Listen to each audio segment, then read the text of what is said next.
Thank you, I guess.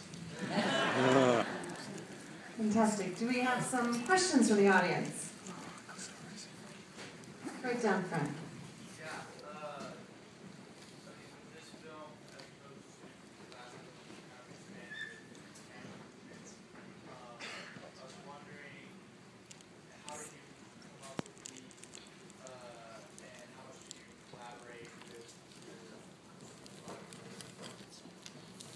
So the question was about, from his last film, he's really expanded in his use of cinematography and camera angles, and would like to expand a bit more about that, working as a cinematographer. We have a very talented cinematographer in Red Lights, Sam Jimenez, amazingly talented. He has a very sensitive sense of light. He almost can't touch it. And actually, when he's looking at the monitor, sometimes he starts to touch the faces of the actors. You don't know what he's doing. Probably he doesn't either. But you can see that there's a very organic relationship between him and the light. Regarding the camera movements you are asking for, I always thought that was part of the work of the director.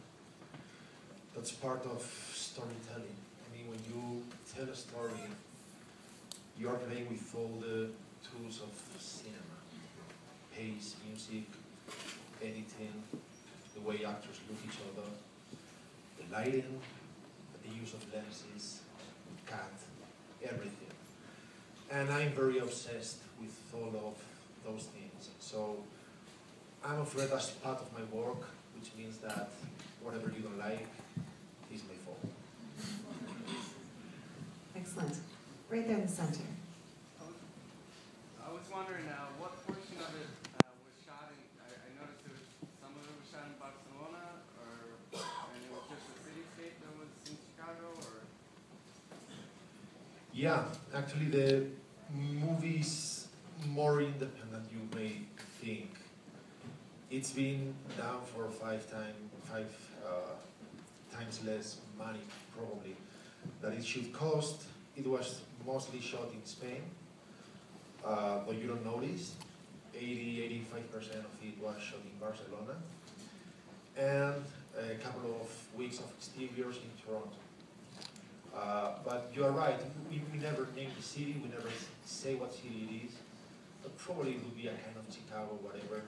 We never name it, it's a kind of world on itself, the film, I mean, but that's an answer, I guess. Right down in the front.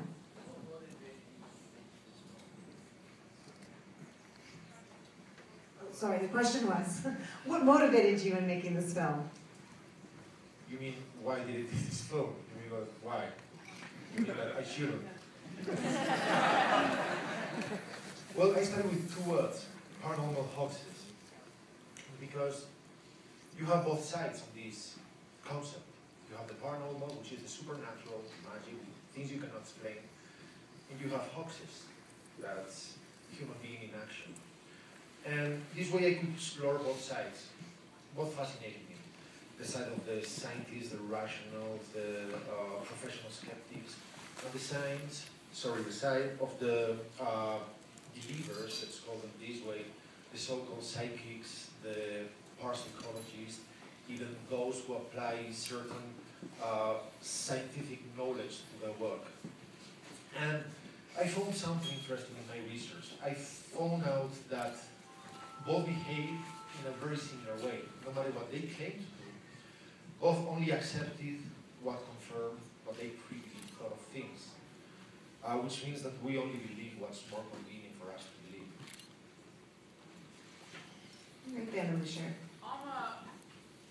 That's it. I'm curious to whether you had envisioned this ending at the onset of writing the screenplay. And let me be more specific with the question. It seemed that at the onset of the film, the first half an hour or so, you had done a ton of research. It was rigorously academic, and that totally came across. And then at the end, you see Cillian Murphy's character kind of embrace his power, and you think someone who set out to write a screenplay knowing that was going to be the end would not have the motivation to do that much research on the onset. That you would lean more towards the paranormal aspects of it and the fantasy as opposed to what was grounded So I'm wondering if you had envisioned that ending, or is that something you found throughout the process of writing the screenplay and throughout your experience? Yeah. Well, sorry. I'm sure you all heard that. You heard that question? Yeah. Oh, I'm not sure I could repeat the question. Sorry. I think he's asking why the fuck did I do that ending.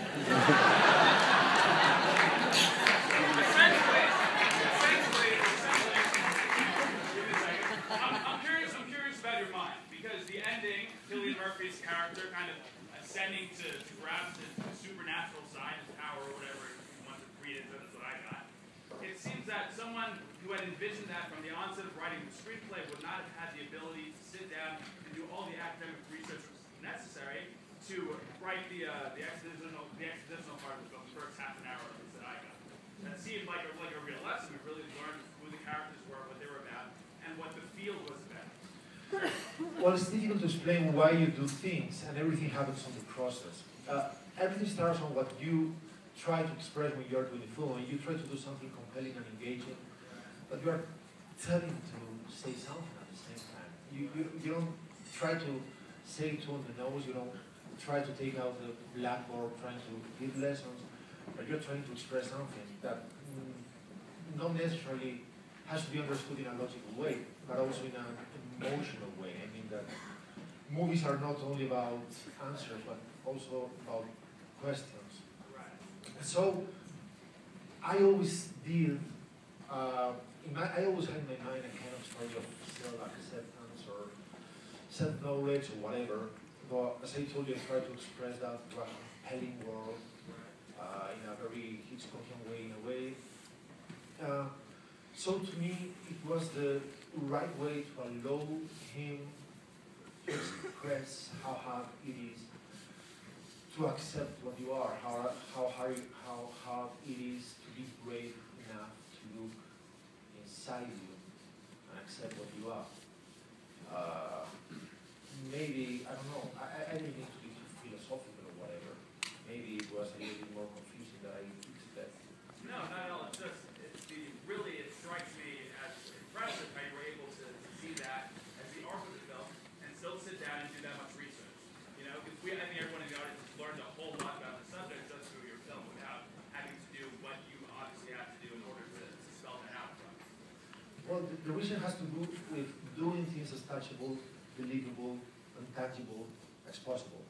I mean, people enter in a different world for a couple of hours, actors expressing a way that they don't necessarily understand because we use certain kind of vocabulary.